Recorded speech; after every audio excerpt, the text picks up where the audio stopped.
The year was 2387, and the stars felt safe.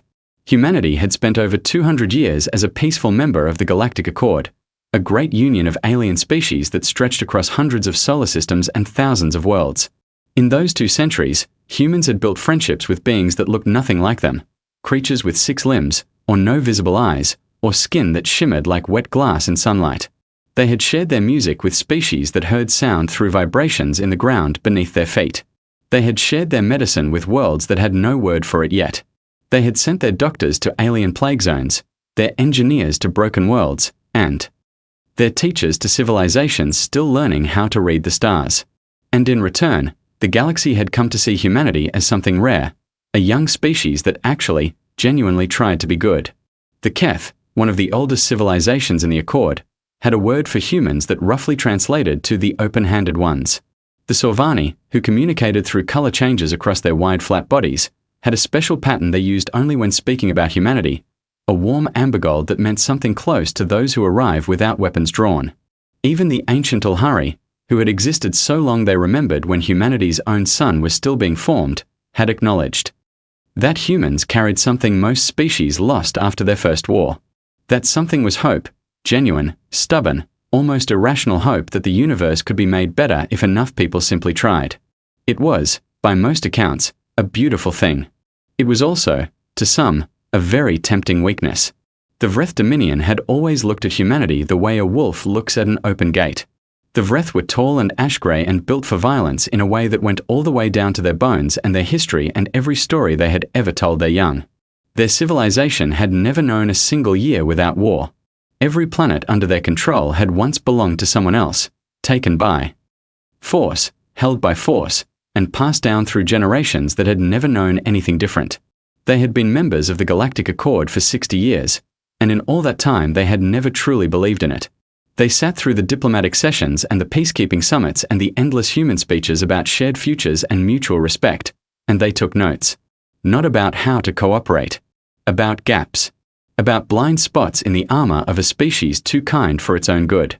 They had been watching humanity for a long time, studying its military posture, its treaty obligations, its deep and public commitment to the open mercy doctrine, which stated that humanity would never strike first, would always offer peace before war, and would always leave a door open for enemies to walk back through.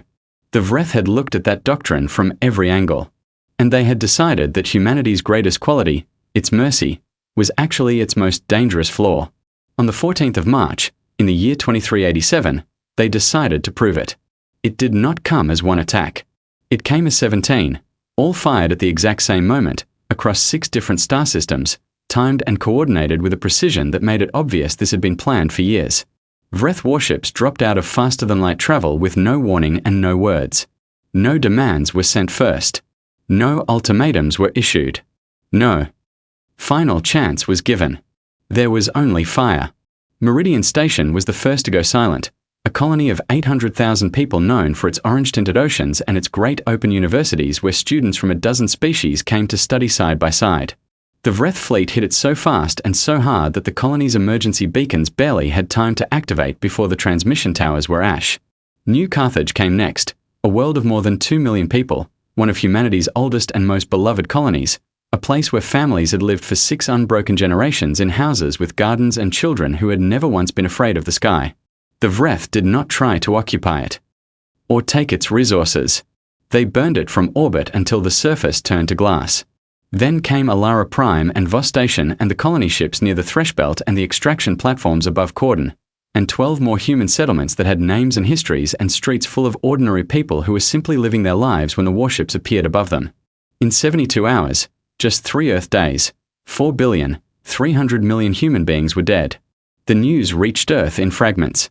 It came first as broken signals, automatic distress codes and emergency hull breach warnings from ships that no longer existed, and pieces of voices cut off before they could finish a single word. The monitoring stations caught the signals and flagged them and woke people up, and within minutes the lights were burning in every government building in Geneva. Secretary-General Amara Solis was standing in the Situation Room before the full picture had even assembled itself on the screens above her. She was 53 years old, with grey running through her dark hair and a face that had learned to stay steady through 30 years of the hardest negotiations the Accord had ever seen. She had signed the friendship compact with the Vreth Dominion herself, 12 years ago, in a ceremony broadcast to every corner of human space, called at the time one of the greatest diplomatic achievements of the century. She stood in front of the screens now and she read the casualty numbers as they came in. 1 colony confirmed gone, then 3, then 7, then all 17. The numbers climbed from millions to billions to a figure so large that it stopped being a number and started being something else entirely, something that had no name yet in any human language. Someone in the room said 4 billion out loud, and for exactly 1 second every person in that room stopped moving. Then they went back to work because there was nothing else to do. Amara did not look away from the map. She looked at the pattern of the attacks, 17 strikes at the same moment, spread across 6 systems, clearly planned long before this day had arrived. She had spent her life believing that every enemy could be talked to, that every conflict had a door somewhere that a patient person could eventually open. She looked at the map of 17 dead colonies and she felt that belief crack straight down the middle. The Galactic Accord responded within hours. Condolence messages arrived from a dozen species, carefully written, warm in their own ways, full of words like tragedy and loss and our deepest sympathies are with your people. The Keth Council sent a formal statement calling the Vreth attack a clear violation of Accord principles and promising a full investigation. And tribunal. The Sorvani ambassador appeared on emergency broadcast channels wearing the deep blue color pattern reserved only for the greatest mourning. Even the Ulhari sent a message, just 1 line, which was more than they usually offered anyone. We are sorry for what has been done to your kind. But underneath every message of sympathy, underneath every word of comfort, there was something else, a careful and frightened plea wrapped in polite language. Do not escalate. Let the Accord manage this. Trust the process. Give diplomacy a chance. They were not truly afraid of the Vreth. They had faced the Vreth before. What frightened them, what had always quietly frightened them, was the thought of what humanity might become if it ever stopped choosing to be gentle. They had always known, in whatever served as the backs of their minds, that human patience was a decision, not a natural limit. And now they sat in their embassies and their war rooms and their ancient council chambers and they watched Earth go quiet. On Earth, the flags came down. Broadcasts stopped in the middle of sentences. People stepped out of buildings and stood on sidewalks and looked up at the sky where the stars still burned the same as always, as if nothing in the universe had changed at all. There was no panic in the streets. There was no screaming. There was just silence, thick and total and enormous, pressing down on every city and every family and every human heart still beating on the planet. It lasted exactly 1 day. Then it ended. And something else, something the galaxy had never seen before, began. The United Earth Parliament had not held an emergency session in 30 years. The last time every delegate had been called to the Great Hall in Geneva was during the Sorvani border crisis, when a misread signal had almost started a war that nobody wanted. That session had ended in a treaty and a handshake and a celebration that lasted 3 days. This session was different. The delegates came in silence, no small talk in the corridors, no coffee cups passed between friends, no laughter echoing off the marble walls of the building that had once been called humanity's greatest monument to reason. They sat in their seats and they looked at the screens that covered every wall of the chamber, and the screens showed them what had happened to their colonies, and nobody in that room said a word for a long time. There were 1,205 delegates from every corner of human space, from the original Earth nations and from the outer colonies and from the deep space stations that had been home to human families for generations. They had been called here to vote on one thing. Secretary General Amara Solis walked to the podium slowly. She had not slept. Nobody in the building had slept. She set her notes down on the surface of the podium and then she did not look at them again. She looked out at the faces of the delegates, and beyond them at the faces of the billions of people watching on every screen across human space. She did not begin with condolences. She did not begin with a description of the attacks or the casualty numbers. Every person alive already knew those numbers by heart. She began with something far simpler. I spent 30 years of my life making the case for peace, she said, and her voice did not shake, and I am not here today to tell you that was wrong. The chamber was so quiet that her voice seemed to fill every corner of it. I still believe in peace, she continued. I believe it is worth working for, worth fighting for, worth giving your whole life to, but I have learned, at a cost I can never repay, that peace must be built between parties who are both willing to choose it, and the Vreth Dominion was never willing. She paused and looked down at the podium for just a moment. 4,300,000,000 people did not die because we tried too hard to make peace. They died because we trusted a party that had already decided to kill them, and they made that decision years ago while we were still sitting at the same table with them and calling it diplomacy. The room did not erupt. It did not cheer or cry or break into noise. It simply listened, and that listening had a weight to it that was heavier than any sound. Amara placed her hand on the document in front of her. "I am tabling the Absolute War Resolution," she said. "This document dissolves every treaty, every compact, and every standing agreement we hold with the Vreth Dominion. It authorizes the full militarization of our economy and our science and our infrastructure, and it formally ends the open mercy doctrine, permanently." One delegate stood up before the vote. His name was Councillor Piero Fante, and he represented a small outer rim colony called Vila Station. He was old and he was trembling slightly as he rose from his seat, but his voice was clear when he spoke. "I ask this chamber to consider what we are becoming," he said. "I ask us to remember that the thing which makes humanity worth fighting for is not our strength, it is our conscience. If we abandon mercy entirely, even against those who showed us none, then we are giving the Vreth something they could never have taken by force. We are giving them the best part of ourselves." He sat down. The chamber was still. Several delegates looked at their hands. Several looked at the screens on the walls that still showed images of what had once been New Carthage. Then the vote was called. The result came back in under 3 minutes. 1,204 votes in favor of the Absolute War Resolution. 1 vote against. Councillor Fante sat with his hands folded in his lap and his eyes closed, and he did not speak again. Amara Solis looked at the result, and then she signed the resolution in front of the entire chamber and every camera transmitting to every corner of human space. The document that had defined humanity's place in the galaxy, the open mercy doctrine, the promise that had made humans the open-handed ones in the eyes of the Accord, was over. 3 hours after the vote, a military transport landed at a small retirement settlement on the coast of what had once been called Portugal. Admiral Dren Vars was in his garden when they came for him. He was 67 years old with a scarred face and hands that had held weapons and also grandchildren, and he had been forcibly retired 8 years ago because too many people in power had decided he was too aggressive, too willing to strike hard and fast, too uncomfortable with the patient diplomacy that defined the era. He had spent those 8 years growing tomatoes and reading old war histories and never once pretending he agreed with the decision to sideline him. When the young officer stepped out of the transport and told him he was being recalled to full command of the human warfleet, Vars did not show surprise. He wiped his hands on a cloth, set it down on the garden wall, and looked at the officer for a long moment. "All of it?" he asked. "Full command, not advisory, not consultative, actual command." "Yes, Admiral," the officer said.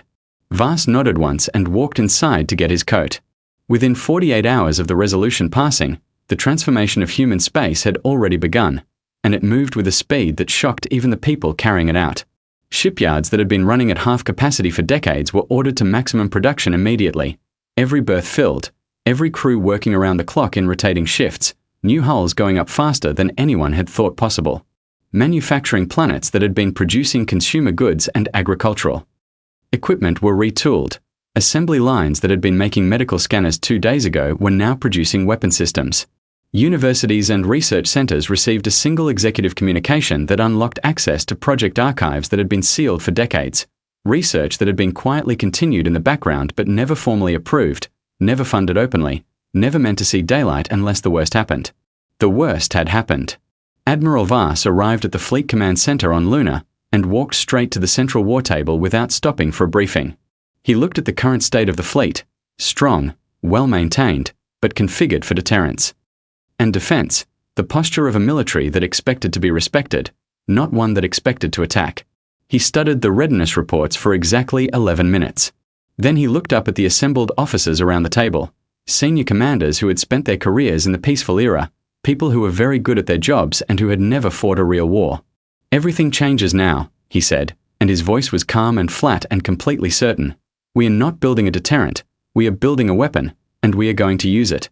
Nobody in the room argued. Across the Galactic Accord, the reaction to the resolution was not what any of the alien species had hoped for. They had expected grief to give way to demands, strongly worded statements, calls for Vreth reparations, maybe a limited military response aimed at a single system. They had not expected a complete and total transformation of an entire civilization in under 72 hours. The Keth observer who had attended the Parliament session sent a report back to his government that was unusually short for a Keth diplomat. They were famous for writing long, detailed, careful analyses. His report said only, "The humans are not mourning, they are calculating. I recommend we move our border fleet positions immediately." The Sorvani government quietly recalled their ambassador from Vreth space. The Ulhari, who had said nothing publicly since their one-line condolence, activated a deep space monitoring array that had been dormant for 100 years, the same array they had used the last time a young species had decided it was done being patient. Everyone in the galaxy could feel it. Something that had been sleeping inside humanity for a very long time had just opened its eyes. And it was not interested in talking. Deep beneath the surface of the moon Callisto, behind a series of sealed doors that had not been opened in over 40 years, there were rooms full of ideas that humanity had decided it was not ready for. They had a formal name, the Restricted Research Archives, but among the scientists who knew of their existence, they were simply called the Vault. The Vault had been created 70 years ago as a compromise. Humanity had been full of brilliant and restless minds that kept building things, kept imagining weapons and systems and technologies that went far beyond what anyone else in the Galactic Accord had ever attempted. And rather than destroy that work, rather than pretend the ideas had never existed, a committee of ethicists and generals and government officials had made a decision. They had locked it all away. They had sealed the research, dismissed the teams, and drawn a line between what humanity was allowed to be and what it was technically capable of becoming. The reasoning was sound and the intentions were good. A species that wanted to be trusted by the galaxy could not be seen building weapons capable of cracking planets from orbit. But the work had never truly stopped. It had simply moved underground, funded quietly, maintained carefully, updated regularly by small teams of researchers who understood that they were not building weapons for today but for a day that everyone hoped would never come. That day had come. And the executive order that opened the vault doors was signed before the ink on the Absolute War Resolution was even dry. The first thing they brought out was called the Cascade Driver. It had been conceived by a human engineer named Dr. Yeva Oren. 38 years ago, in a research paper that had been classified within 6 hours of its completion and buried so deeply that even most of the government didn't know it existed. The Cascade Driver was a kinetic weapon, a railgun system scaled up so dramatically that it bordered on something else entirely. A single round fired from a Cascade Driver at the right angle and with the right calibration could strike a planet's surface with enough force to trigger a chain reaction in its tectonic plates. The ground would not just crack, it would keep cracking, stress fractures spreading outward from the impact point like a web, until the structural integrity of the crust itself was compromised. It did not destroy a planet in a single shot. It made the planet destroy itself. Dr. Oren had included a note at the end of her original paper, a small, handwritten edition that the archivists had preserved. It said, "I hope no one ever has to use this, but I needed someone to know it was possible." Now, 38 years later, teams of engineers were pulled from other projects and brought to Callisto to begin the construction of the first operational Cascade Driver unit, to be fitted to the hull of a warship before the fleet was ready to move. The second thing they brought out of the vault was a program, not a weapon, but the people trained to use weapons in ways that no ordinary soldier could. It had been called Project Iron Blood when it was shut down 80 years ago, after our ethics review board called it a fundamental violation of human dignity and a dangerous precedent for what we allow ourselves to become. It involved gene editing. Not the ordinary kind used in medicine to fix diseases and correct inherited problems. This was something else. The scientists working on Project Iron Blood had studied the upper limits of what the human body was capable of, the theoretical maximum of strength, speed, pain tolerance, healing rate, and battlefield cognition, and then they had worked out how to reach those limits. The soldiers produced by the program were not superhuman in the way old stories described. They did not fly or lift starships. But an iron-blood soldier could take a wound that would put an ordinary person down and keep fighting. They could process a battlefield situation and make the right tactical decision in a fraction of the time it took a standard soldier. They felt pain, but pain did not stop them. They healed faster than any human body was supposed to. They had been trained since childhood in environments designed to be harder than any real combat scenario they would ever face, so that when real combat came, it felt easier. There were 47 of them still alive from the original program, older now, but still extraordinary. And the research to produce more of them had continued quietly in the vault for 8 decades. Within a month of the vault opening, new candidates were being selected. The third thing was not a physical weapon at all. It was a program, an artificial intelligence system built for one purpose and one purpose only. It was called the Silence Protocol. The Silence Protocol had been designed by a team of human AI engineers who had spent 6 years studying how modern militaries, human and alien, depended on communication. Every military in the galaxy ran on signals, orders sent from command to fleet, from fleet to individual ships, from ground forces to orbital support, from supply lines to frontline units. Take away the signals and the most powerful military in the galaxy became a collection of confused machines and frightened soldiers with no idea what to do. The Silence Protocol could do exactly that. It was designed to infiltrate an enemy's communication infrastructure and collapse it completely, simultaneously, across multiple systems at once. It did not destroy ships or kill soldiers. It made them deaf, blind, and mute. And a military that could not communicate could not fight. It could only react, slowly and badly, to whatever it was being hit with. The Silence Protocol had been considered too dangerous to deploy even in testing. The ethics board had worried about what happened if such a system ever turned itself on human networks. Those concerns had been carefully noted, recorded, and filed away. And now the engineers were given new orders: make it ready. While humanity worked, the Vreth Dominion watched. They had access to intelligence networks across the Accord, informants and observers, and intercepted communications. And what those networks sent back to the Vreth High Council in the weeks after the resolution was passed did not match any of their projections. Their models had been built on 200 years of data about how humans responded to conflict, with caution, with deliberation, with committees and reviews and long processes designed to make sure nothing happened too fast. The models said humanity would take months to mobilize. The models were wrong. Subcommander Verith was the head of Vreth military intelligence, and she was one of the few people in the Dominion's leadership structure who had spent significant time actually studying humans rather than simply assuming she understood them. She had read their history, not the diplomatic summaries her government used, but the actual raw history, the wars they had fought among themselves before they reached the stars, the industrial capacity they had demonstrated in those wars, the speed at which a human society could reorient itself around a single overwhelming goal. She had been saying for years that humanity was not gentle because it was weak. She had been saying it was gentle because it had chosen to be. Nobody had listened. Now she sat in front of her intelligence displays and watched the human shipyards running at a pace that made her internal data models simply stop generating confident predictions. They could not extrapolate fast enough to keep up with what they were seeing. She wrote a report. It was the most urgent report she had ever written in her career, marked at the highest possible priority level, addressed directly to the High Council. She wrote that the attack on the human colonies had not achieved its strategic goal. She wrote that rather than paralyzing humanity or demonstrating Vreth dominance, the attack had removed the only thing that had ever made humanity less than the most dangerous military force in the galaxy: its restraint. She wrote, "We did not wound them, we freed them, and I do not know if any of us are ready for what that means." The report was received by the High Council 6 hours after she sent it. The Council debated it for 40 minutes. Then they dismissed it. The lead council member sent back a single response: "Our models show humanity requires 18 months to reach combat readiness. We have time.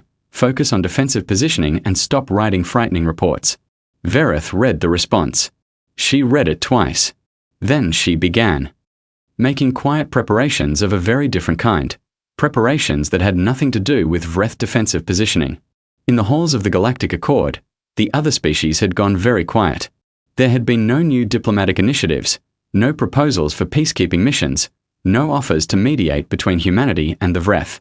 Nobody wanted to be in the middle of what was coming. The Keth had repositioned 3 of their border fleets to be further from human space than they had been in a century, not because they feared humanity would attack them, but because they understood instinctively that when a force this large was set in motion, it was wise to be standing somewhere else. The Sorvani had recalled all their civilian ships from any system within 4 jump points of Vreth space. Even the Ulhari, ancient and vast and nearly impossible to impress, had activated monitoring systems and pointed them directly at human fleet movements. They were not afraid. They were paying very close attention.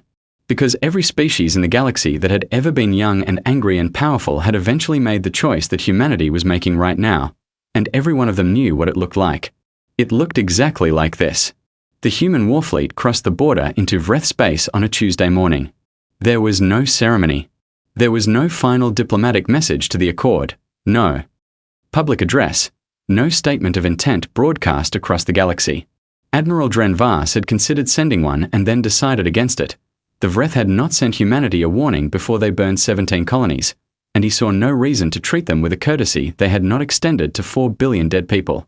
The only transmission Vars sent was directed straight to the Vreth Dominion's main communication relay, and it was 11 words long. "We gave you ours, you gave us nothing, now we give you nothing." Then the fleet jumped. It was the largest coordinated human military movement in history. Over 4,000 warships spread across 12 jump point corridors, moving in. Formations that had been practiced and refined in simulations for the past 2 months. The Vreth border defense stations detected the fleet the moment it arrived and began broadcasting alerts up through their command chain, urgent signals, full emergency protocols, calls for reinforcement. The silence protocol answered those calls first.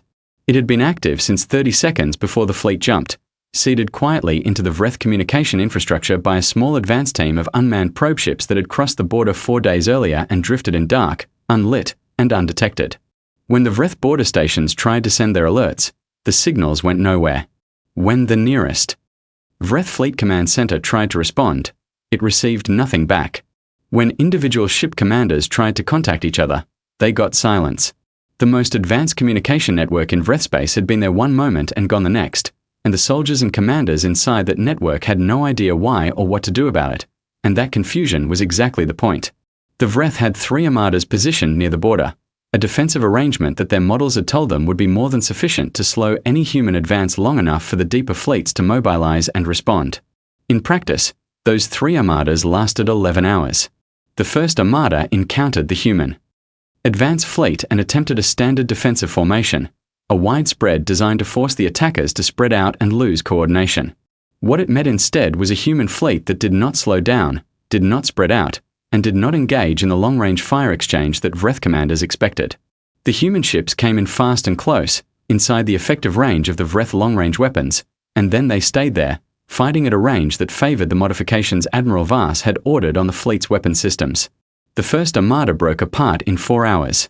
The second armada attempted to regroup with the first and could not, because the silence protocol had destroyed their ability to coordinate between fleets.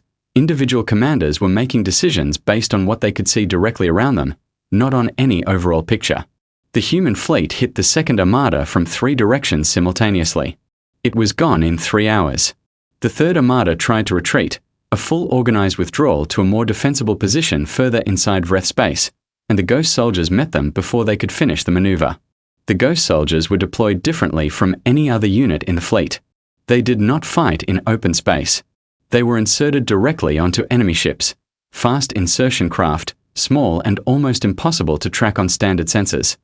Carrying 20 soldiers each, hitting flagships and command vessels before the crews inside them understood what was happening.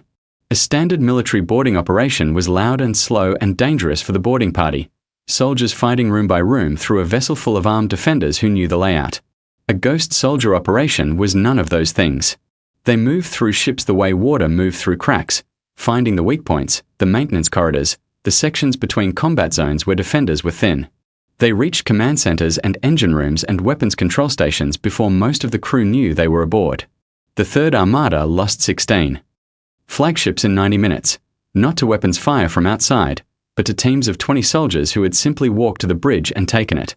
When the last Vreth commander of the border defense was escorted off her own ship, she was asked by a human officer if she had any message she wanted sent to the High Council. She looked at him for a long time. "Tell them Verith was right," she said. Deep inside Vreth space, Subcommander Verith had spent the weeks after her dismissed report doing something very dangerous. She had been quietly collecting evidence, not military intelligence, but something far more specific, documentation of the decision-making process that had led to the attack on the human colonies. Who had ordered it? When the order had been given? What the council members had known at the time and what they had chosen to ignore. She had also been documenting something else, a weapon system the High Council had not disclosed to anyone inside or outside the Dominion, a long-range strike platform positioned in a hidden installation 3 systems from a Sol border, capable of firing a planet-killing weapon at Earth. The Council had built it years ago as a final option, a way to end any war with humanity before it truly began, if things ever went wrong. Things had gone very wrong.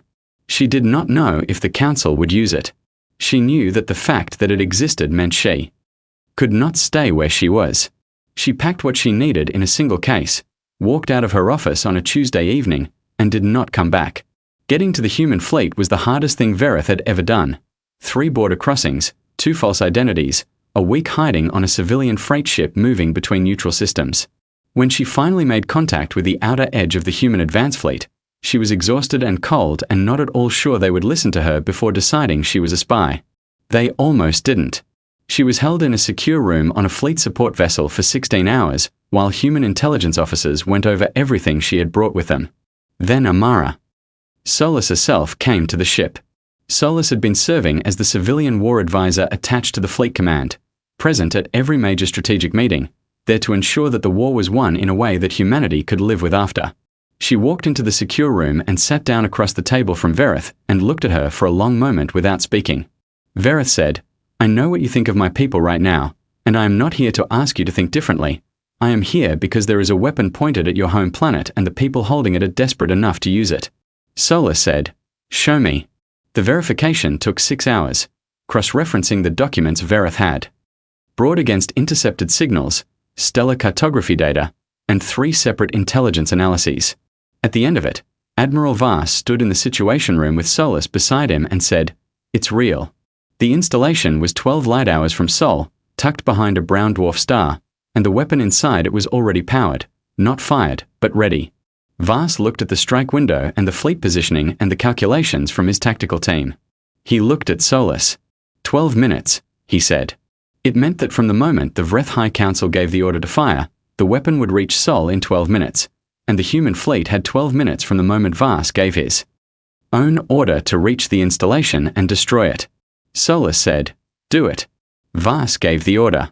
The strike fleet was already moving. It took 11 minutes and 43 seconds. The installation was destroyed before it could fire. Vars received confirmation of the strike and went back to the war table without celebrating. Solus turned to Verith, who had been brought to the situation room to watch the confirmation. "You didn't have to do this," Solus said. Verith looked at her steadily. "I know what the council did," she said. "I know what they decided 4 billion of your people were worth. I could not be a part of that and pretend it was just war." Solus looked at her for a long moment. "We are not monsters," she said quietly. "We just stopped pretending the galaxy doesn't have them."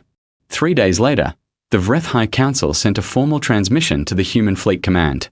A surrender offer. It was detailed and carefully worded and came with significant concessions, territorial withdrawals, reparations frameworks, an offer to hand over the military commanders who had planned the colony attacks. Admiral Vars received the transmission in his command chair. He listened to all of it. He sat quietly for a moment after it ended.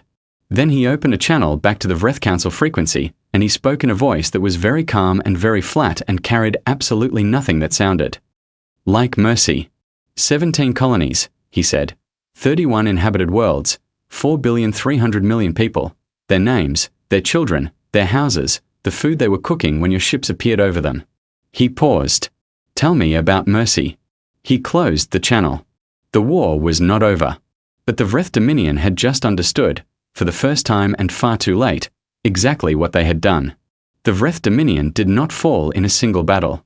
It came apart the way a structure falls apart when every support beam is removed at once, not all at once in a single dramatic collapse, but piece by piece, each piece falling making the next piece fall faster, until there was nothing left.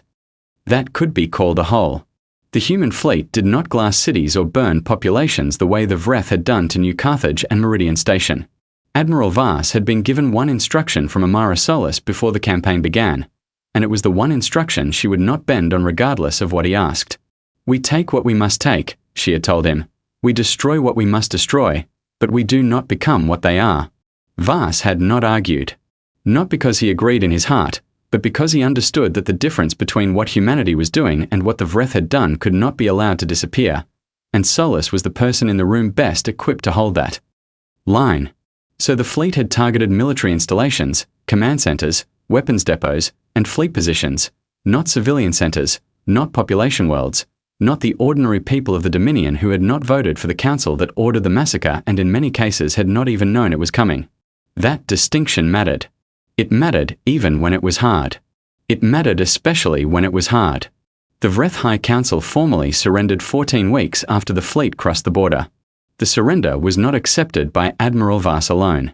It was accepted by a joint committee including Solus, 3 senior Parliament delegates who had made the journey out to Fleet Command, and Subcommander Verith, who had been granted protected status by the human government in exchange for her intelligence work and her testimony. The terms were not gentle. The Vreth military was to be reduced to a fraction of its current size, enough for internal policing, not enough to ever threaten another civilization. Every piece of research related to planetary-scale weapons was to be handed over and destroyed under Accord supervision. Every member of the High Council who had been part of the decision to attack the colonies was to be remanded to a Galactic War Crimes Tribunal. And reparations, an amount so large it would take generations of Vreth economic output to fulfill, were to begin. Immediately, the Vreth delegation accepted every term. They had no real choice. But what struck every human in the room was not the capitulation itself. It was how long it had taken the Vreth to reach this point and how completely they had still not understood, even now, what they had truly done. One of the Vreth negotiators said during the proceedings, "We did not anticipate the scale of your response."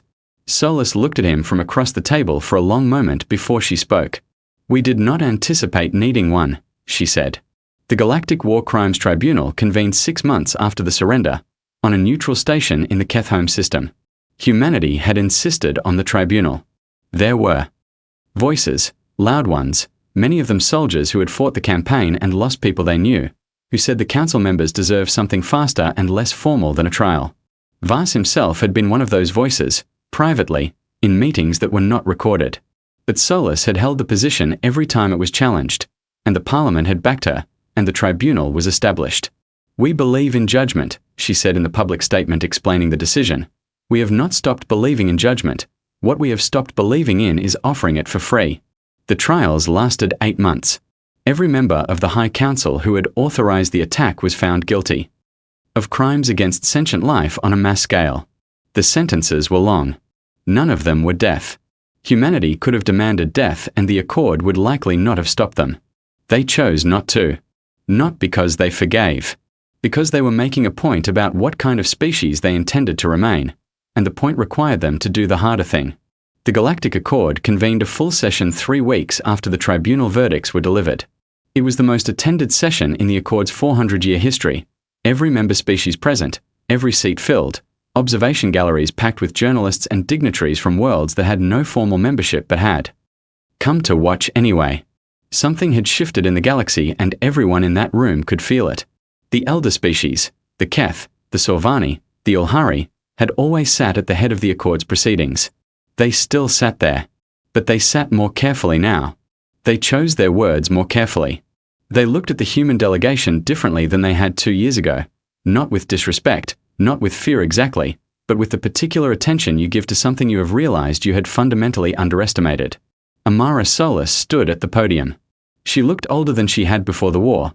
The year had added something to her face that had not been there before, something heavier. She set her notes aside and looked out at the assembled representatives of hundreds of civilizations, and she spoke without anything written down. "You asked us to be patient," she said, "and we were patient. For 200 years we were patient, we were careful, we were generous with the benefit of every doubt. We built our case for peace with our hands and our treaties and our open doors." She paused. "You asked us to trust the process when 4 billion of our people were killed. You sent us condolences and you urged restraint and you told us to give diplomacy a chance, and we heard you, and we made our own decision." The room was absolutely still. "We are still here," she said. "We are still willing to build, still willing to trade and cooperate and reach out a hand to any species that offers theirs honestly. But that hand will never again be unarmed, and any species that looks at human patience the way the Vreth looked at it needs to understand something very clearly. It was never a weakness, it was a choice, and we have made a different 1 inch." She picked up her notes and walked back to her seat. The room did not applaud immediately. It sat with what she had said for a long moment first. The new human doctrine was ratified by the Parliament 6 weeks later. It was not a declaration of aggression, and it was not a rejection of everything humanity had stood for in the Accord for 2 centuries. It was a formal statement of change. Humanity would continue to engage in diplomacy and alliance and trade. It would continue to contribute to Accord peacekeeping operations and medical aid programs and scientific exchanges. but it would maintain a permanent war footing. The fleet would never again be scaled back. The vault would never again be sealed. The research that had been locked away for decades would continue to be developed and updated, not because humanity wanted war, but because it had learned the specific cost of being the only party at the table that had genuinely set its weapons down. The final line of the new human doctrine read, "We extend friendship freely, we extend trust carefully, and we extend mercy only to those who have not yet shown us what they do with it." The memorial took 2 years to build. It was constructed in orbit above the site where Meridian Station had been, the first colony to fall silent, the first 800,000 names on a list that would eventually hold 4,300,000,000. It was enormous, visible from deep space with the naked eye from 3 astronomical units away, a great curved structure that caught the light of the nearby star and held it. On its surface were names. All of them. Every single one. Not sorted by colony or planet or profession or age, just names, one after another, in the order in which the emergency beacons had gone quiet. It took 40 minutes to travel from one end of the memorial to the other at standard speed. At the base of the structure, in letters large enough to be read from an approaching ship, were 2 lines. They had been written by Councillor Piero Fante, the one delegate who had voted against the resolution, the man who had stood in Parliament and asked humanity to consider what it was becoming. He had written them 6 months after the war ended, and he had sent them to Solus without explanation, and she had read them and called him immediately and told him they were exactly right. The lines said, "We did not want this, but we will never forget what wanting peace cost us." On the rebuilt world of New Vale, a colony planted on the same star system when New Carthage had been destroyed, settled by survivors and new families and people who wanted to say that the Vreth had not taken that piece of the sky from humanity forever, there was an evening in the early spring when the air was warm and the stars were just beginning to show. A young girl of about 9 was sitting on a wall outside her family's house, looking up. She had been born after the war. She had grown up hearing about it the way children grow up hearing about things that happened before they were old enough to understand, as a story that explained why certain things were the way they were. A soldier was standing nearby, part of the small garrison that every colony now kept, not because anyone expected trouble, but because the new human doctrine said garrisons were no longer optional. The girl had been staring up at the sky for a long time. She looked at the soldier and she asked the question that had been sitting in her chest all evening. "Are we the good guys?" The soldier looked at her. He was quiet for a while, long enough that she thought maybe he hadn't heard her, or maybe the question was too hard. Then he said, "We are the ones still here, and we are making sure that means something." The girl looked back up at the stars. She thought about that for a long time. Above them both, in the place where New Carthage had been, for 300,000,000 names caught the light of a star and held it. And humanity held the line.